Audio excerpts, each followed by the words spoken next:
You are now watching KG Channel. Hello and welcome back. Ito na po ang mga maiinit na balita. Nagtrending ang masayang-masayang si Katie sa ginawang Can't Say No Challenge ni Ivana Alawi sa kanya.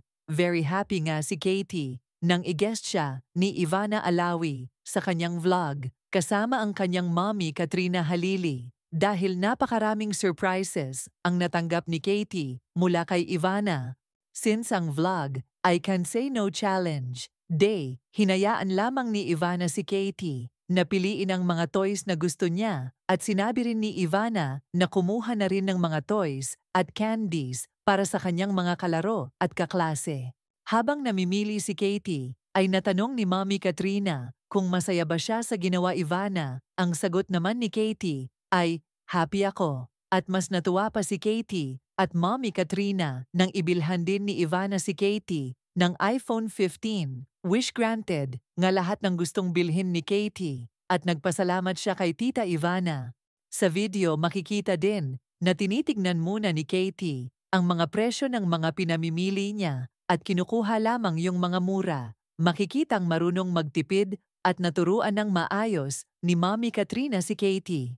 Pagkatapos ngang mag-shopping si Katie ng mga toys niya at mga candies para sa mga kalaro niya at mga classmates niya, chocolates naman daw para sa kanyang mga teachers, hindi nagpatumpik si Katie na sabihin kay Tita Ivana niya na gusto niya ng cellphone na iPhone 15. Napaka-generous nga ni Ivana at pinagbigyan lahat ng hiling ni Katie. Pinaalalahanan din ni Mommy Katrina si Katie na laging tignan ang presyo ng mga binibili at yung mga gusto lamang ang kanyang kukunin. Ngunit humirit naman si Ivana kay Mommy Katrina at sinabing ayos lamang daw ito sa kanya as long as masaya si Katie. Nakakatuwa din na nag-enjoy si Katie sa pamimili at masaya siya sa regalo ni Tita Ivana niya sa kanya. Ibinahagi din ni Mommy Katrina Halili ang mga struggles nilang mag-ina noon bata pa siya. Since si Katie ay na-diagnose ng autism spectrum disorder symptoms, naging hands-on mom, umano si Mommy Katrina kay Katie at natutunan niya kung paano i-manage si Katie sa ganitong konditon. Kaya humanga naman si Ivana kay Mommy Katrina. Ibinahagi din niya kung gaano siya napapasaya ni Katie sa araw-araw at inamin niya na napakaswerte niya sa kanyang anak na si Katie. Ayon kay Mommy Katrina, kasama ko siya nung first, second, third day niya. Wala akong taping, so nandoon ako sa school. Tinuturuan ko siya maglinis. Ivana asked how Katrina maintains her schedule, being a caring mom and an actress.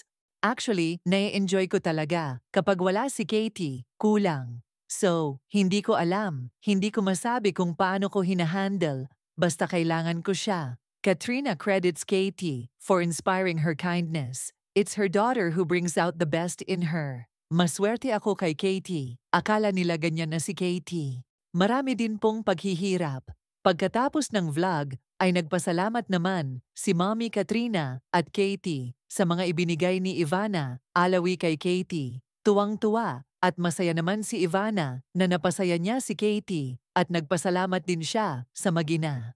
Talaga namang nakaka-inspire ang kwento ni Katie at Mommy Katrina, lalo na ang kanilang samahan bilang mag-ina at kahanga-hanga din kung paano alagaan ni Mommy Katrina si Katie despite sa kanyang kondisyon. Magalang din si Katie sa mga tao at sa kanyang ina.